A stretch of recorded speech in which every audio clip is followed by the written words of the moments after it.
So now we come to step number 6, which is to complete yourself. Now, what does that mean? Most of us are fragmented within our own beings. We're not operating as a full human being, as a whole human being. So, for example, we have these two sides to ourselves, the masculine and the feminine. It doesn't matter if you're a male or female, or whatever gender you are. We all come from a father and a mother.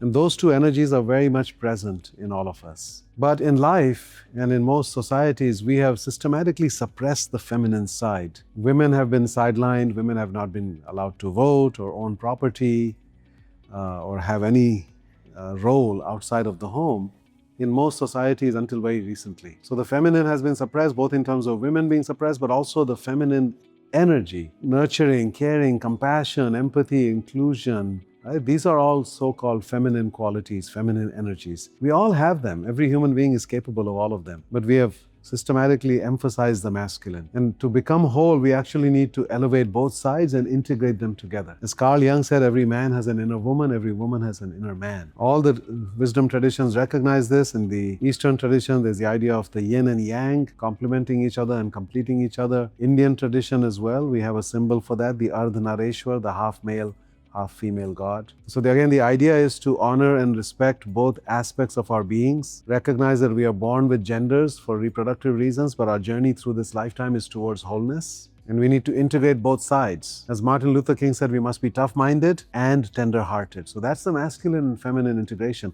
I wrote a book about that called Shakti Leadership with my co-author Nilima, which explores that subject in great detail. Now we can go beyond the masculine and feminine. There's another dimension of wholeness as well. There are two other energies that are present in all of us, but sometimes are dormant. One is the elder energy, and the other is the child energy. The elder energy is access to our own higher selves, our divine selves, the wiser aspect of our being. And that's the seat of meaning and purpose and transcendence and legacy and some of those deeper qualities. And we need to be in touch with our own higher selves, our own elder selves, our divine selves.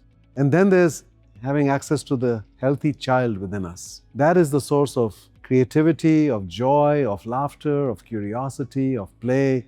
All of those are the qualities of the child. And what happens to many of us as we grow older, we lose connection to that inner child. We become very serious, we're incapable of thinking outside the box or being creative or being curious. And many of us have a wounded inner child. So we don't have access to the healthy aspects of what that child energy represents. So we need to work on healing our inner child and then tapping into those two energies as well. So if you add all four of them up, it's the elder energy, the child energy, the masculine and the feminine. All four together. And when you do that, the summary phrase that we use is you become the wise fool of tough love. You have the wisdom of the elder, you've got the foolishness, playfulness of the child, the toughness of the masculine, and then the unconditional love of the feminine. That's truly a whole human being who's able to manifest all of those dimensions within themselves in an authentic way, unique to who they are. Every one of us can be our own unique version of the wise fool of tough love. So that's about completing yourself. And then we come to the last step, which is about healing yourself. And in a way, this entire journey through the 7 steps has been about healing, culminating in explicitly thinking about how do I need to heal. And it starts with healing your story. Our experience of life has a lot to do with how we explain life to ourselves and to others. And if your story about your own life is rooted in being a victim, then that's a very disempowering story. But even if your story is about being a hero, there are all these things that happen and you overcame that, well, that's also an accurate portrayal, but not necessarily as empowering. But if you frame your story as being a learner, this is what happened in my life, this is how I learned, this is how I grew, that's the most empowering. So heal your story by framing your life journey as one of constant learning and growth. The second is to heal your body. Most of us don't pay attention to our body, our physical health, until it is a crisis, until we get older, until we have some serious thing that happens. But what if we prioritize our health early on? Most people will put their work and their family and having fun ahead of their own health. What if you put health as number one? That will actually make your work more impactful. It will have a positive impact on your family, and it will also allow you to have more enjoyment and fun out of life. And the third element of healing yourself is healing your psychic wounds and traumas.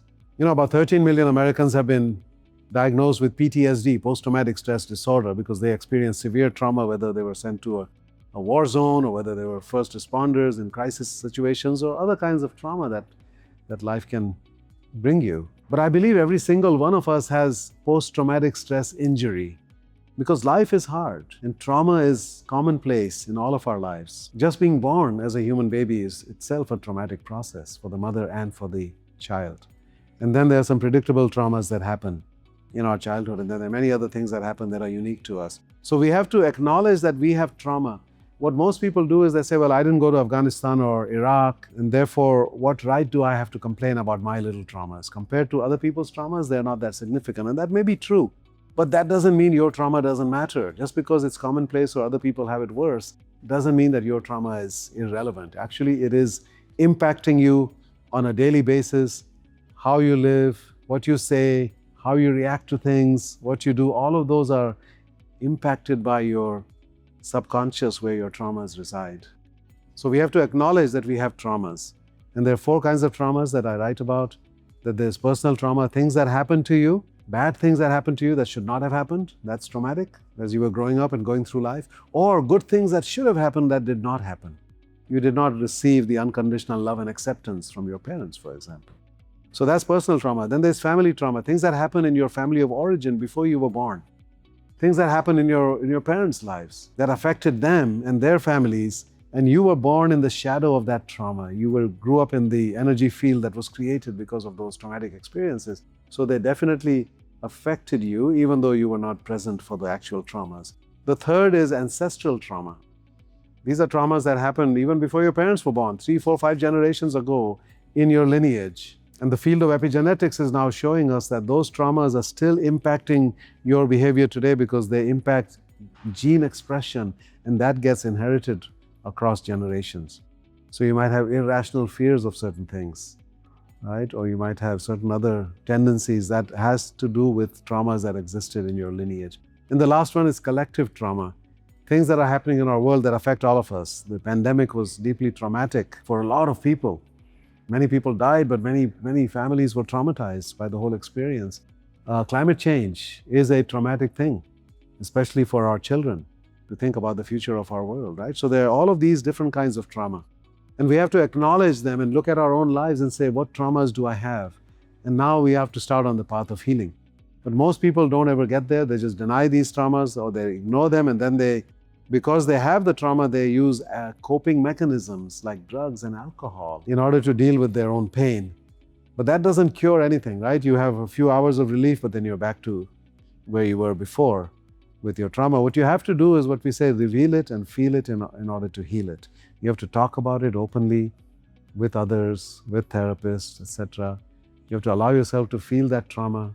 And then you have to actively work towards healing it. And there are many modalities available for the healing of trauma today.